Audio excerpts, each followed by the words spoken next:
Hi friends, आप लोग कैसे हैं। आपका अपना चैनल साहिल एजुकेशन पॉइंट में आपका स्वागत है।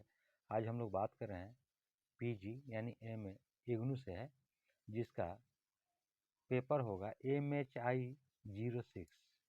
इसका इम्पोर्टेंट क्वेश्चन है जो दिसंबर के लिए है। इसका जो है क्वेश्चन है, पहला क्वेश्चन आप लोग लिखना शुरू कर लीजिए। वर्ण का विकास तथा वैदिक काल में इसकी भूमिका की चर्चा कीजिए। पहला क्वेश्चन है, वर्ण का विकास तथा वैदिक काल में इसकी भूमिका की चर्चा कीजिए। दूसरा क्वेश्चन है, 18वीं शताब्दी के समाज की प्रकृति का आलोचनात्मक परीक्षण कीजिए। 18वीं शताब्दी के समाज की प्रकृति का आलोचनात्मक परीक्षण कीजिए। तीसरा क्वेश्चन है, हड़प्पा सभ्यता की प्रमुख विशेषताओं का वर्णन कीजिए।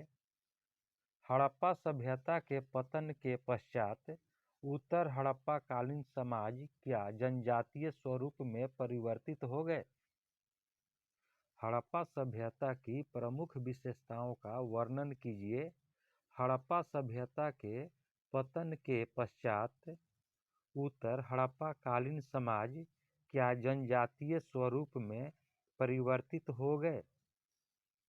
चौथा क्वेश्चन है, प्राचीन भारत के सामाजिक इतिहास के निर्माण में सामाजिक स्रोत किस प्रकार महत्वपूर्ण है। प्राचीन भारत के सामाजिक इतिहास के निर्माण में सामाजिक स्रोत किस प्रकार महत्वपूर्ण है। प्राचीन भारत के सामाजिक इतिहास के निर्माण में सामाजिक स्रोत किस प्रकार महत्वपूर्ण है। पांचवा क्वेश्चन है, प्रायद्वीपीय भारत में जाति के विभिन्न अवधारणाओं की परीक्षण कीजिए। पांचवा क्वेश्चन है, प्रायद्वीपीय भारत में जाति के विभिन्न अवधारणाओं का परीक्षण कीजिए। छठा क्वेश्चन है, औपनिवेशिक काल के सामाजिक सुधार आंदोलनों की चर्चा कीजिए। छठा क्वेश्चन है, औपनिवेशिक काल के सामाजिक सुधार आंदोलनों की चर्चा कीजिए। औपनिवेशिक काल के सामाजिक सुधार आंदोलनों की चर्चा कीजिए। सातवां क्वेश्चन है, मध्यकालीन भारत में महिलाओं की स्थिति की चर्चा करें। मध्यकालीन भारत में महिलाओं की स्थिति की चर्चा करें। मध्यकालीन भारत में महिलाओं की स्थिति की चर्चा करें।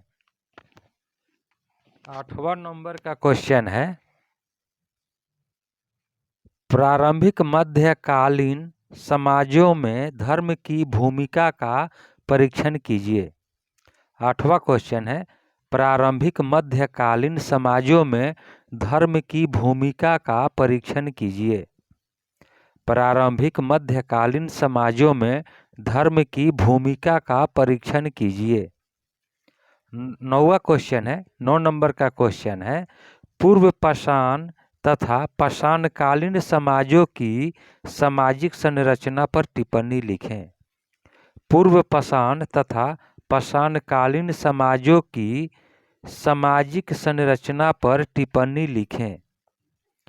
पूर्व पाषाण तथा पाषाणकालीन समाजों की टिप्पणी पर समाजों की सामाजिक संरचना पर टिप्पणी लिखें। 10वां क्वेश्चन है, लौह धातु विज्ञान के प्रयोग से नगरीकरण और राज्य संरचनाओं का उदय हुआ, व्याख्या करें।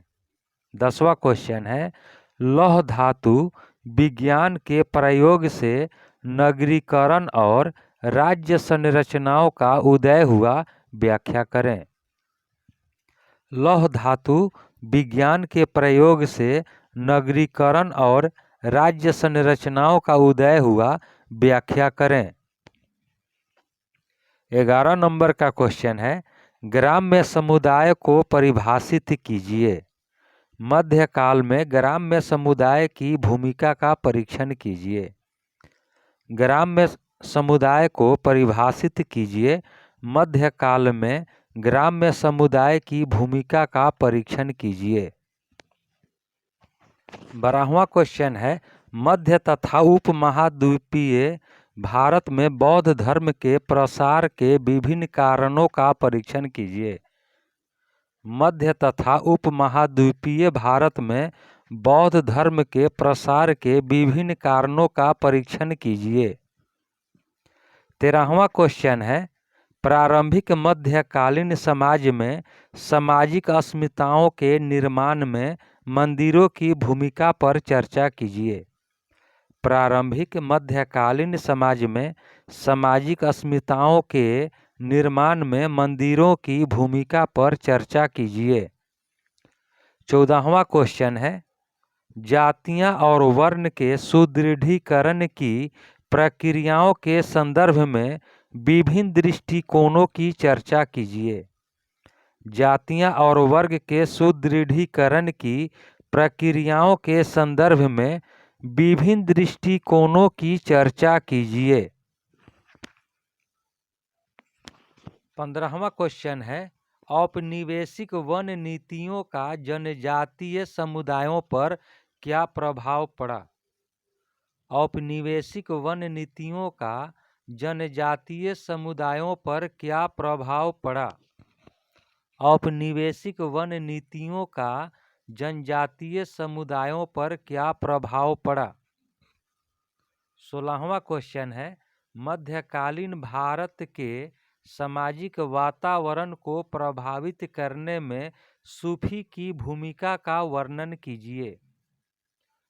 मध्यकालीन भारत के सामाजिक वातावरण को प्रभावित करने में सूफी की भूमिका का वर्णन कीजिए।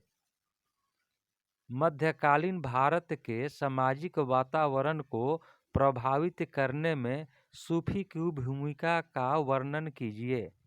दोस्तों, यह था आपका 16 क्वेश्चन।